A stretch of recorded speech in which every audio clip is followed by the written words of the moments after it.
Hi Capricorn, thank you so much for joining me. I'm really pleased to see you. This is still a pretty brand new channel, and so because of that, maybe other people do this too, even when they've been doing this longer, but I just get such a thrill when people hit the like button, or when they make a comment, or certainly when they subscribe, so I'm really appreciative when you do that. Thank you so much. So this is your angel reading for June 28th through July 4th, 2021. And it is a general reading. As such, only part of this probably will resonate with you. The parts that don't resonate, no problem. Just leave them for somebody else. It's all good. Okay. Okay, so that's one deck. And here's the next one. So as always, this is a reading with the angel oracle cards through me. I'm Yetta Pearl. This is your guardian angels wanting to communicate with you.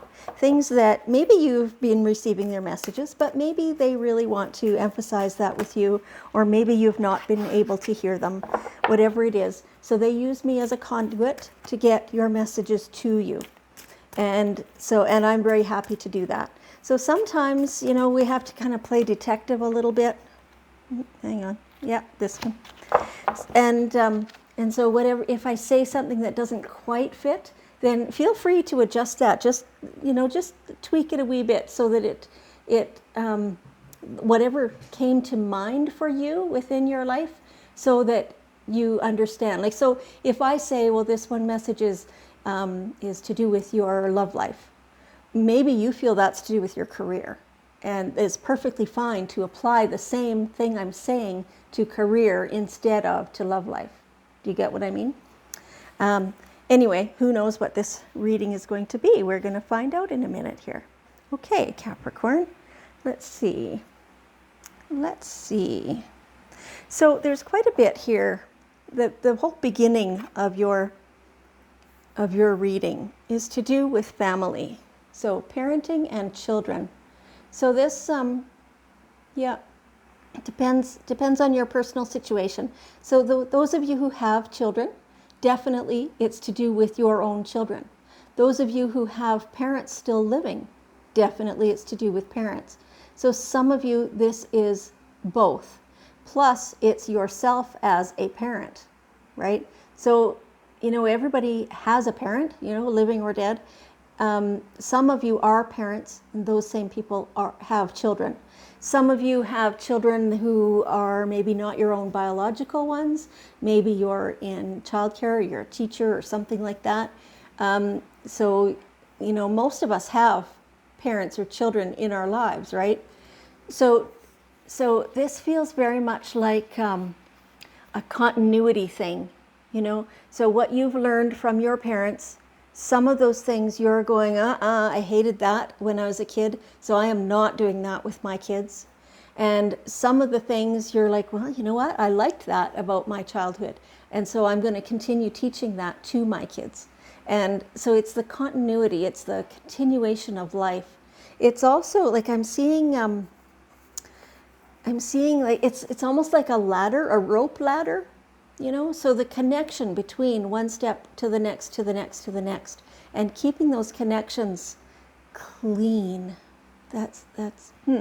Keeping those connections clean is what they're saying. So keeping it so that you can access the wisdom of the other generations. And I don't just mean the parents and grandparents and whatever. I mean the wisdom of the kids as well, right? So keeping yourself open to hearing the messages from them.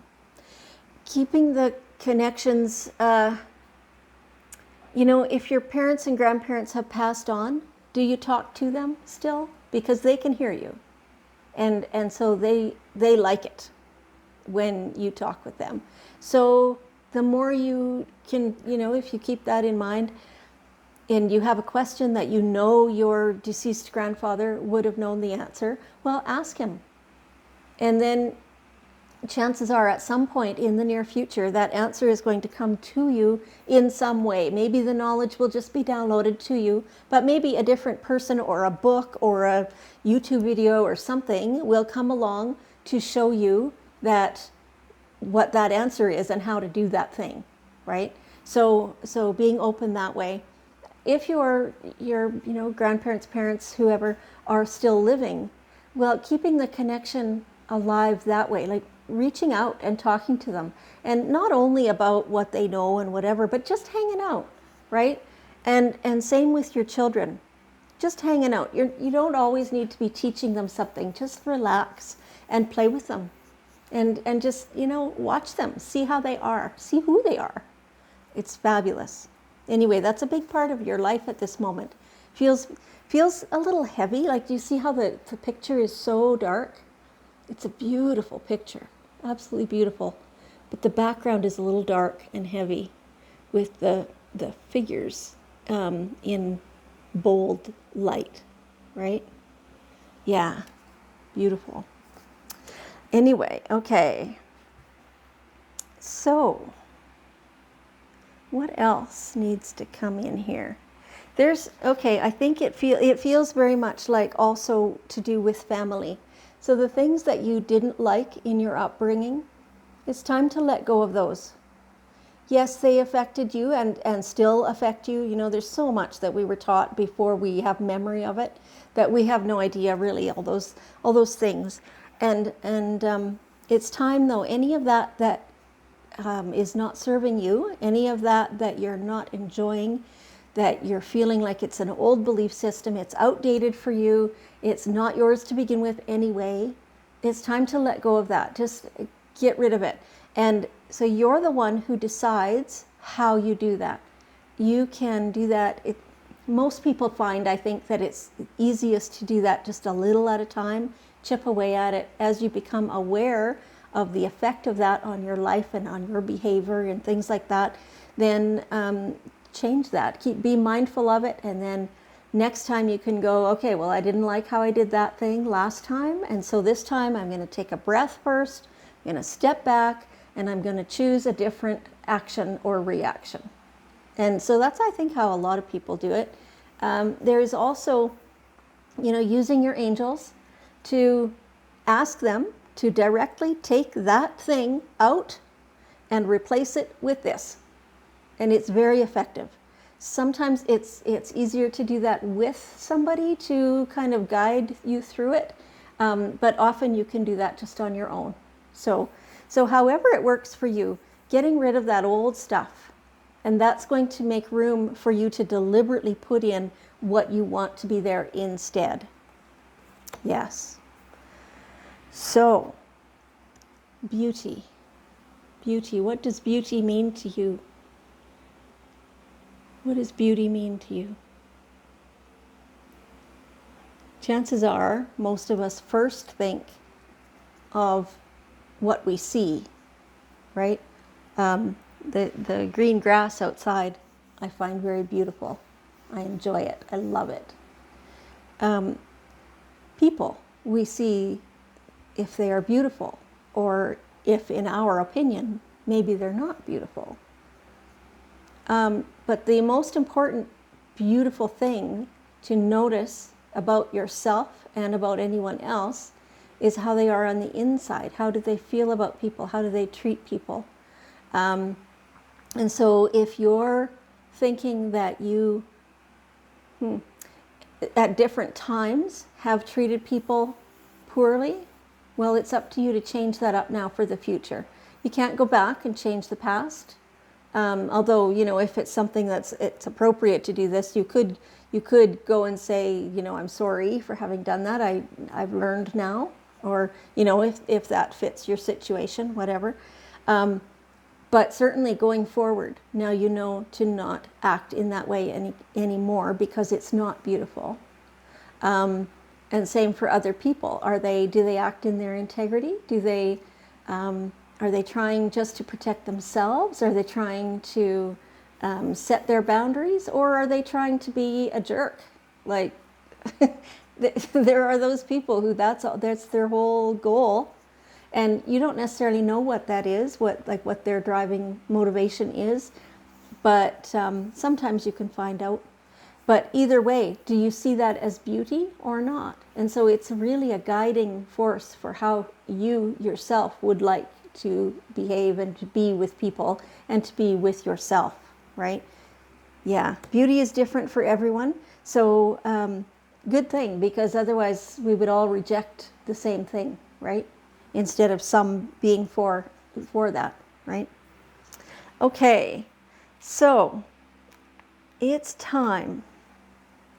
It's time for you to get to know yourself a little bit better. Take a bit of time. They're giving me the word pilgrimage. This does not need to be any big, huge, long, fancy, deliberate thing. It doesn't need to be any, long journey or anything like that. But what it is a bit of time alone when you have no other distractions, so you can really figure out what you feel about that certain thing, or what your guidance is about that certain thing, and how to, communion is to do with communication, right? So communicating with your world around you, and how do you want to do that, and being very mindful of that. So it really helps if you go out into nature to do this. Sit in a field, hug a tree, whatever the case may be. Be where you're alone, if possible, because the distractions, other people will not understand that you're trying to really work through something, that you're trying to be more authentic. Even if you say to them, please don't interrupt me, well, then pretty soon there's noise coming through the door or the wall, or they're even knocking on the door, or even coming right in without knocking, right? Because people just don't understand. So if you can go somewhere completely alone, and where you can be in nature, and you can sit and you can communicate, and you can ask yourself, what do you want from this situation? What would make you feel good on the inside? What would make it so that you can continue on your life path with integrity and feeling good about it, and feeling free to be yourself completely with every person who's around you? What is it going to take to do that, to create that for yourself, right? So it's time for you to do that. Now, some of it up until now has felt very veiled, has felt like you can't see the whole situation, and you haven't been taking the time or the attention to see it, to see beyond it, to part the veil, to melt, let the fog burn off, right? It's time for you to do that.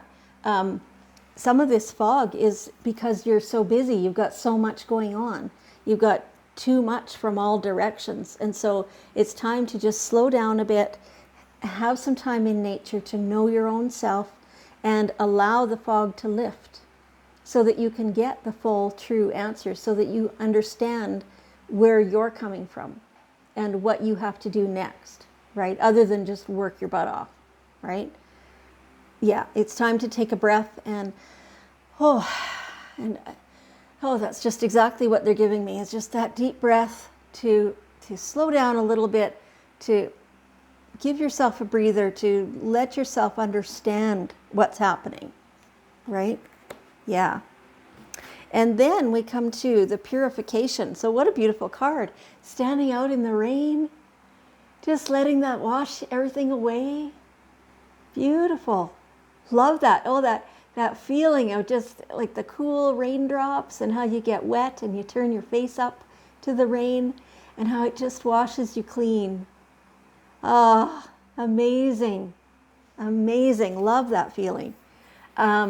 Do that. Like if it rains in your area, do that. Go out with bare feet. Honestly, that's what they're showing me. Bare feet and no umbrella, good heavens. If you have to have a jacket to stay warm enough, well, okay, I guess. But but get out there and get wet, and feel how that just washes everything away. Beautiful. So on a different level, this is drinking enough water. This is eating the good food, the pure food, not the processed stuff, right? This is, okay, this is doing a bowel cleanse. Get those impurities, pushed through and detoxifying your body. So other cleanses as well, kidneys and liver and I don't even know what else there is. Getting all that cleared out, which also, oh my gosh, which also helps remove the brain fog. Because I've recently learned, well, not recently, a few times over the years have learned that when your bowel is kind of clogged up, and it doesn't mean you're constipated. Okay, what a topic, right? But angels go everywhere, and they'll talk about anything. So when your bowels are clogged up, that doesn't necessarily mean that you can't go to the bathroom at all. It just means that not everything is coming out. Some of it's sticking to the edges, right? So you have to scrub that out occasionally. And so when you do that, then the absorption from your bowel is improved very, very much, right?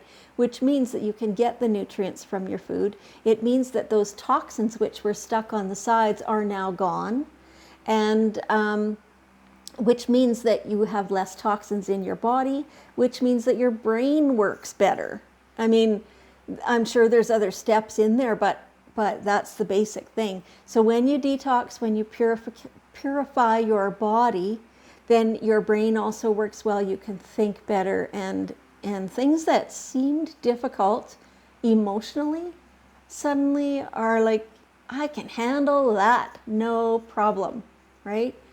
Amazing, amazing. Okay, so let's take one last bit of wisdom from the daily guidance from your angels deck.